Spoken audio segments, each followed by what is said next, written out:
성경의 아침입니다. 우리 아침 예배로 하나님 앞에 함께 나가겠습니다. 오늘은 레위기 15장 19절에서 33절까지의 말씀을 우리 함께 읽으시고 하나님 말씀 나누겠습니다. 어떤 여인이 유출을 하되 그의 몸에 그의 유출이 피이면 이래 동안 불결하니 그를 만지는 자마다 저녁까지 부정할 것이요 그가 불결할 동안에는 그가 누웠던 자리도 다 부정하며 그가 앉았던 자리도 다 부정한즉 그의 침상을 만지는 자는 다 그의 옷을 빨고 물로 몸을 씻을 것이요 저녁까지 부정할 것이며 그가 앉은 자리를 만지는 자도 다 그들의 옷을 빨고 물로 몸을 씻을 것이요 저녁까지 부정할 것이며 그의 침상 위에나 그가 앉은 자리 위에 있는 것을 만지는 모든 자도 저녁까지 부정할 것이며 누구든지 이 여인과 동침하여 그의 불결함에 전염되면 이래 동안 부정할 것이라. 그가 눕는 침상은 다 부정하니라. 만일 여인의 피의 유출이 그의 불결기가 아닌데도 여러 날이 간다든지 그 유출이 그의 불결기를 지나도 계속되면 그 부정을 유출하는 모든 날 동안은 그 불결한 때와 같이 부정한즉 그의 유출이 있는 모든 날 동안에 그가 눕는 침상은 그에게 불결한 때의 침상과 같고 그가 앉는 모든 자리도 부정함이 불결한 때의 부정과 같으니 그것들을 만지는 자는 다 부정한즉 그의 옷을 빨고 물로 몸을 씻을 것이며 저녁까지 부정할 것이요 그의 유출이 그치면 이래를 센 후에야 정하리니 그는 여덟째 날에 산비둘기 2마리나 집비둘기 새끼 2마리를 자기를 위하여 가져다가 회막문 앞 제사장에게로 가져갈 것이요 제사장은 그 한 마리는 속죄제로 다른 한 마리는 번제로 드려 유출로 부정한 여인을 위하여 여호와 앞에서 속죄할지니라. 너희는 이와 같이 이스라엘 자손이 그들의 부정에서 떠나게 하여 그들 가운데 있는 내 성막을 그들이 더럽히고 그들이 부정한 중에서 죽지 않도록 할지니라. 이 규례는 유출병 있는 자와 설정함으로 부정하게 된 자와 불결기에 앓는 여인과 유출병 있는 남녀와 그리고 불결한 여인과 동침한 자에 대한 것이니라. 오늘의 말씀은 어제의 말씀과 이어지는 그런 부분입니다. 그리고 오늘 특별히 레위기 15장 전체를 마무리하는 부분인데, 자 이제 우리 정결 규례, 특별히 부정함에 대해서 우리가 전체적으로 마무리하는 그런 내용이 되겠습니다. 자, 과연 어떤 내용을 다뤄주는가 우리 좀 함께 살펴봅니다. 자, 오늘 제목에서 말하는 것처럼 우리의 인생은 부정함을 피할 수 없는 인생이죠. 부정함을 피할 수 없다면 우리가 거룩해질 수 없습니다. 거룩해질 수 없다면 우리가 하나님의 성전에 성소에 나갈 수가 없죠. 죄인은 다 죽기 때문입니다. 자, 이 부정함을 피할 수 없다. 그런 인생이 인간이다. 자, 이건 한마디로 말하면 우리는 죄인이라는 것이죠. 구약 전체가 이 죄인인 우리에게 하나님께서 손 놓고 팔짱 끼고 지켜보는 게 아니라 끝없는 구애를 하시는 장면이에요. 구약의 39권의 책들은 이런 관점으로 보면 매우 흥미롭습니다. 자, 오늘도 그런 아주 흥미로운 관점 중에 굉장히 중요한 이슈가 될 만한 그런 부분인데, 자, 여인의 유출이 나오죠. 자, 그리고 이 여인의 유출, 자, 이걸로 인한 부정의 문제를 다루고 있어요. 자, 여인의 유출이라고 하면 뭐 범죄나 불의함으로 인한 부정을 말하는 게 아니라 월경이나 또 이 여성 이 산부인과적인 질병으로 인한 하열 같은 것, 그런 부분들을 얘기하고 있어요. 자, 이게 사람의 의지로 막을 수 있는 거는 아니죠. 피할 수가 없는 것입니다. 이걸 부정하다고 하세요. 하나님은 왜 이걸 부정하다고 했을까? 그러한 문제를 해결할 수 있는 방법을 자세히 알려주셨어요. 오늘 하나씩 그 내용을 한번 살펴보면서 전체적인 내용을 우리 부정에서 거룩함으로, 부정함을 넘어 거룩함으로 가는 그런 어떤 축복의 메시지 시간이 되면 좋겠어요. 자, 먼저 여성의 월경이 시작이 되면 7일 동안 부정한 상태가 지속된다고 나옵니다. 그 상태에서 접촉한 대상은 사람이든 사물이든 부정함이 전염되었어요. 그 부정함은 하루 동안 지속이 되죠. 옷을 빨고 물로 씻는 그런 의식을 통해서 깨끗해졌어요. 오늘 내용에 보면 3차까지 그런 내용이 계속 이어집니다. 예. 그 여인을 뭐 함께 뭐 이렇게 스킨십을 한 사람이라든지 그 여인이 머문 공간이라든지 심지어는 월경 중에 있는 여인과 이 동침, 이 성관계를 한 남자에게까지 이런 내용들이 다 전달되어져 있습니다. 그래서 우리가 32절과 33절에 보면 이 규례는 유실병이 있는 자, 또 설정함으로 부정하게 된 자, 자 그리고 불결기에 앓는 여인, 유출병이 있는 남녀, 불결한 여인과 동침한 자에 대한 것이라. 자 이거는 일상생활에서 만나는 모든 사람들이 다 포함되어 있는 거예요. 그러니까 한 여인으로만 치부할 게 아니라는 것입니다. 자 그걸 좀 먼저 기억하면 좋겠어요. 자, 이렇게 월경으로 인해 부정해지는 이유는 우리 여성의 입장에서 보면 원치도 않은 월경을 계속 하는 것도 힘든데 왜 이걸 하나님은 부정하다고 보시는가? 자, 그 이유에 대해서는 우리가 좀 살핀 게 좀 있죠. 네, 어제도 살폈고 했는데 자, 먼저 생명이 피에 있기 때문이에요. 그래서 우리의 신체에서 어떤 이유 때문이든지 피가 흘러내린다는 것, 피가 나간다는 건 생명이 빠져나오는 것을 상징합니다. 그래서 정결하지 못한 상태로 여긴 거예요. 자, 감염을 막기 위해서 위생학적인 이유도 생각을 해볼 수가 있겠죠. 자, 어떤 이유로든 매월 주기적으로 7일간 부정한 상태가 된다는 건 사람이 얼마나 부정한 상태에 빠지기 쉬운 존재인가. 이걸 우리가 볼 수 있습니다. 아무리 애를 써도 부정하게 상태에서 완전히 벗어날 수 없는 존재인지를 오늘 이 말씀을 통해 이 하나님의 규례를 통해 우리에게 알려주고 계십니다. 우리는 뭐 일반적으로 뭐 내 몸은 내 것이니까 내가 원하는 대로 하겠다. 여러분 그렇게 했을 때 우리 기억하시죠? 지난 세기 60년대, 70년대 초까지 히피 문화가 서구 유럽을 또 북미 지역을 휩쓸었잖아요. 여러분 히피 문화의 잔재, 그 쓰레기 같은 결과물들 우리가 다 알죠? 긴 얘기 안 해도 다 압니다. 내 몸은 내 것이 아니에요. 세상 사람들은 내 몸은 내 것이니까 내 뜻대로 하고 내가 내 주도적으로 하고 막 이거를 막 찬양하고 못하는 사람을 바보라 그러고 하잖아요. 그렇죠? 근데 사실 여러분 우리는 내 심장에 심장 뛰는 그 숫자조차도 마음대로 조절하지 못하는 굉장히 유한한 존재라는 거예요. 여러분 그러므로 다른 나라 기독교에서는 뭐 허용이 되는 뭐 술, 담배라든지 뭐 혹은 뭐 좀 폭넓게 뭐 일부 다처제 뭐 이런 것들이 있어요. 네, 아주 극소수의 어떤 지역에. 근데 여러분 그게 된다고 한국에 와서 한국 기독교에서 교회를 다니면서 이런 일들을 하는 걸 공공연하게 얘기하고 자 이거를 의식화해서 우리가 해야 합니다라고 주장하는 건 옳을까요? 옳지 않을까요? 예, 제가 좀 극단적인 얘기를 좀 말씀을 드린 부분이에요. 여러분 잘 보시면 내 몸은 내 것이 아니다라고 하는 이 어찌 보면 간단한 이 주장 속에 하나님이 우리를 이끌지 않으면 우리의 삶에 그 부정함이 늘 머물 수밖에 없다라는 것이죠. 여러분 이해가 좀 되시죠? 여러분 그러므로 우리의 것은 내 몸을 내가 건강하게 유지하고 환경을 깨끗하게 하고 좋은 음식을 가려서 먹고 적절히 운동하는 것들은 내 몸을 허락하신 하나님에 대한 예배요 감사입니다. 예. 내 몸이 건강해지는 것, 내가 하나님 앞에 힘있게 의식을 가지고 예배하고 찬양할 수 있는 것들은 이건 하나의 예배의 행위고 하나님을 기쁘시게 하는 것이죠. 우리 안에 있는 부정함이 물러나고 하나님의 정결함과 의로움이 우리의 삶을 통하여 세상은 부정한데 그걸 못 보잖아요. 근데 우리를 보면 다르다고 느끼고 그 다름 때문에 사람들은 하나님에 대해서 생각하게 하는 것, 여러분 그것 때문에 우리의 몸을 하나님이 허락하신 거예요.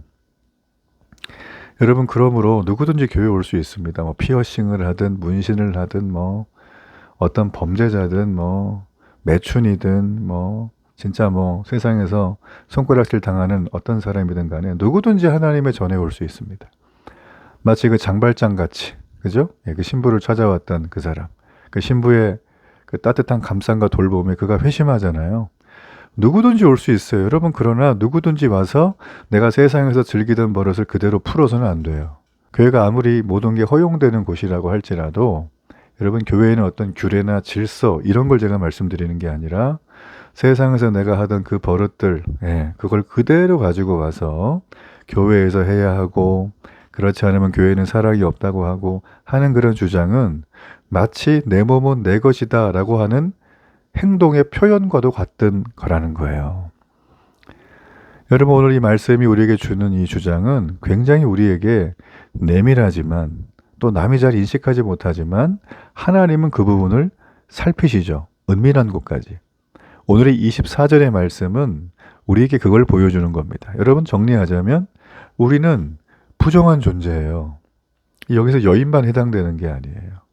내 몸은 내 것이다라고 하는 이 문화 속에 죄인의 특징을 가지고 이 세상을 살아가는 우리 모든 사람들은 자기 주도적인 삶을 찬양하기에 하나님 없이도 잘 살아라고 하는 이 등식으로 인생을 살아가는 것이죠. 그죠? 이걸 여러분 갈라디아서 1장에 가면 사람에게 매여서 사는 어리석은 행동이라고 얘기를 합니다. 이게 죄예요. 예, 이게 죄라는 거예요. 여러분, 그러므로 복음은 우리의 연약함, 우리의 수치, 자, 이런 것들을 오히려 가리고 숨기라는 게 아니라 하나님의 은혜 안에 와야 될 빈자리임을 우리에게 보여주는 것이죠. 여러분, 우리가 그리스도 예수 안에 있을 때 우리의 신체적인 한계, 일상의 필요 속에서도 오히려 하나님이 우리와 함께 하시는구나, 이걸 느끼는 거예요. 우리의 약함 속에, 우리의 한계 속에, 나의 감정의 요동 속에서 내 힘이 아니라 하나님이 나를 완벽한 안식의 리듬으로 이끌어 가신다. 여러분, 이것을 경험하기를 주의 이름으로 축복합니다. 자, 그래서 우리가 부정함을 넘어서 거룩해져야 되는 이유, 그 이유가 바로 31절부터 쭉 마지막 33절까지예요. 여러분, 여기에 보면 뭐 전체적으로 부정의 문제의 결론의 부분에 해당되는 거고, 어떤 사람이 그런 부정에 대한 부분에 처해 있는가를 알려주는 건데, 자, 이거는 남자, 여자, 어른, 아이 할 것 없이 모두 다 해당되는 거라는 거를 여러분 좀 알면 좋겠고요. 자, 여기에는 이스라엘 민족이 이렇게 부정했다면 우리 역시 부정할 수 있다는 걸 보여주죠. 그리고 우리가 이들의 행동처럼 이 부정함에 대해서 아주 민감하게 깨어서 경계하고 살아가야 될 이유를 알려줍니다. 그 이유는 바로 성막을 정결하게 지키라고. 예. 성막을 정결하게 지키라고 우리에게 이렇게 하라고 하신 거예요. 왜 성막을 정결하게 지켜야 될까요? 예, 성막에 부정한 자가 만일에 들어가면 죽기 때문이에요. 자, 여러분, 이걸 오늘날 버전으로 좀 얘기해 본다면 성막을 더럽히는 행동은 내가 하나님의 심판 가운데 갈 수밖에 없다라는 것이죠. 성막이 더러워진다는 건 여기 나와 있는 이스라엘이 하나님의 백성의 거룩함을 잃어버린다는 뜻입니다. 여러분, 성막은 당시에 하나님의 백성을 거룩하게 지키는 마지막 보루와도 같았어요. 자, 그렇다면 생각을 해보시죠. 이 성막을 더럽힌 자는 죽음으로 연결이 돼요. 근데 내가 지금 부정하잖아요. 그렇죠? 부정한데 그 부정함에 대해서 민감하게 경계하지도 않는 삶을 살아간다면 하나님 용서해 주시겠지. 뭐 내일도 있는데 이번 주만 주일이야. 다음 주에 또 이렇게 하잖아요. 예를 들자면, 그죠? 이번에 좀 함께 이 1:1 제자용 좀 하시죠. 이번에 좀 이렇게 성경 공부 같이 하시죠 했을 때 차일피일 미루고 다음해를 외치다 보면 우리는 죽음으로 직결될 수 있어요. 예. 부정함을 경계해야 되는 이유는 남들에게 과시하기 위함이 아닙니다. 내 마음에 안식을 주기 위함도 아니에요. 목사님께 보이기 위함도 아니에요. 뭘까요? 죽음을 피하기 위해서예요. 심판의 죽음. 여러분, 그렇기 때문에 하나님의 백성은 부정한 것을 철저하게 경계해야 돼요. 아까 제가 조금 전에 얘기를 드렸던 극단적인 예 있죠. 히피 문화들.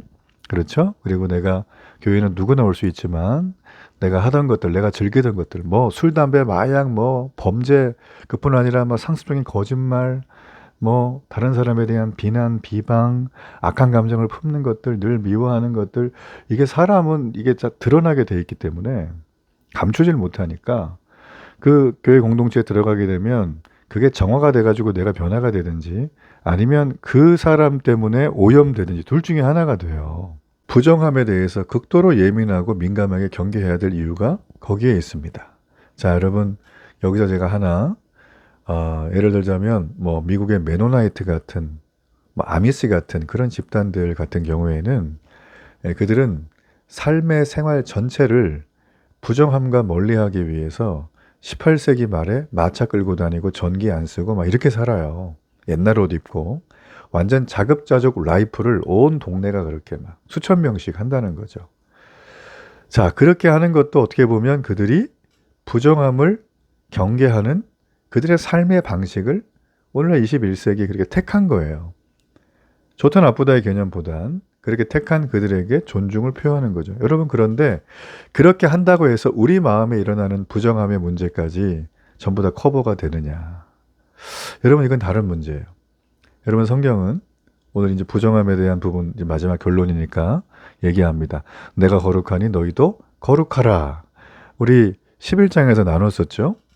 여러분 보세요. 하나님이 거룩한데 내가 거룩하라. 하나님의 거룩은 뭘까요? 완전한 거룩, 완벽한 거룩, 흠이 없는 거룩이에요. 우리가 육체적으로 겉으로는 그렇게 아미시 사람들처럼 남한테 정말 나쁜 얘기 하지 않고 항상 웃고 항상 내 마음을 정돈하고 이렇게 할 수 있어요. 여러분, 그런데 사람이 혼자 있는 시간 동안 사람의 그 끝없는 망상과 잡생각과 쓰레기 같은 생각이 오가는 그 머릿속까지 우리가 부정함을 경계하며 살아갈 수 있습니까? 육체를 입은 사람이라면 불가능합니다. 왜 그럴까요? 우리는 죄인이기 때문이에요. 날 때부터 우리는 죄인이기 때문에 하나님이 거룩하라고 명하신 그 거룩을 우리의 힘으로는, 우리의 공로로는, 우리의 행함으로는 이루어낼 수가 없습니다. 불가능입니다. 이거는 단 1%의 틈도 없는 것이죠. 자, 여러분, 결론이에요. 그러므로 여러분, 그 틈도 없는 거기에 틈을 자꾸 주려고 시도해왔던 것들이 이단들의 노력이고, 또 좀 경건하게 살려보려고 했던 기독교의 경건의 학파의 어떤 내용들이에요. 그래서 이 많은 교단이 생긴 거예요. 예, 기독교 안에 여러 교단들이 있잖아요. 그죠? 주류 교단만 한 7에서 9개 정도가 되는데, 이 교단이 생긴 이유들은 대부분 다 이런 노력의 일환이라고 보는 게 맞습니다. 그러므로 다 너무나 좋고 좋지만 중요한 건 무엇이냐면, 우리가 아무리 노력한다고 해도 되지 않는다. 아, 이건 포기해야겠다. 그게 아니라 주님이 그러셨어요. 너희가 오늘 보는 것처럼 부정함의 근원이 되는 그 죄를 늘 십자가 앞에 가지고 오라는 거예요. 왜냐하면 우리는 걸어다니는 하나님의 성경이죠. 세상 사람은 성경 안 읽지만 다른 세상 사람들은 나의 삶을 보고 성경을 읽어내는 거죠. 오늘 여기 본문 버전으로 보면 우리는 걸어다니는 성전, 성막, 성소라고 할 수 있어요. 왜냐하면 성령이 우리 안에 계시기 때문에. 여러분, 그러므로 우리가 개인의 사생활을 방패로 삼아서 이거 프라이버시 침해 아닙니까? 은밀한 부정을 정당화하려거나 내 몸은 내 것이라고 한다거나 뭐 사적인 영역에서 정말 하나님이 계시지 않는 것 같아 라고 하면서 마음대로 하는 그 모든 것들은 한 사람의 도덕성을 넘어서 우리 공동체 가운데 하나님의 영광을 떠나게 하는, 심판을 부르는 치명적인 죄라는 걸 우리가 알 필요가 있어요. 여러분이 레위기 이렇게 풀으니까 정말 재밌죠. 저도 이 말씀을 준비하며 이 아침에 묵상하면서 굉장히 어떤 거는 범위가 넓어요. 어떤 거는 너무 또 이 세부적이고 내면적이고, 또 어떤 건 너무 센 게 있어요. 여러분, 이 모든 것들이 우리에게 불편해 보일 수 있는 거지만 하나님은 우리를 살리기 위한 따뜻한 사랑의 계획이다. 자주 말씀드리지만 하나님은 우리를 사랑하세요. 이해가 되시죠? 여러분, 그러므로 우리 주님이 베푸신 정결의 약속을 믿으십시오. 그리고 오늘 하루 거룩한 승리자로 살아가기를 주의 이름으로 축복합니다. 결단의 기도를 드리겠습니다. 살아계신 하나님, 감사합니다. 나의 가장 은밀한 부분까지, 신체적 연약함까지 너무나 세밀하게 살피시고 우리를 정결의 길로 인도하시는 하나님, 내 삶의 죄의 흔적을 깨닫고 오늘도 십자가 앞에 나갑니다. 우리의 만성적인 아픔과 해결되지 않은 문제 앞에 낙심하지 않고 내가 하나님의 성전됨을 기억하고 코람데오의 의식으로 오늘 이 하루 온전히 승리하며 걸어가도록 축복해 주옵소서. 예수님의 이름으로 기도합니다. 아멘.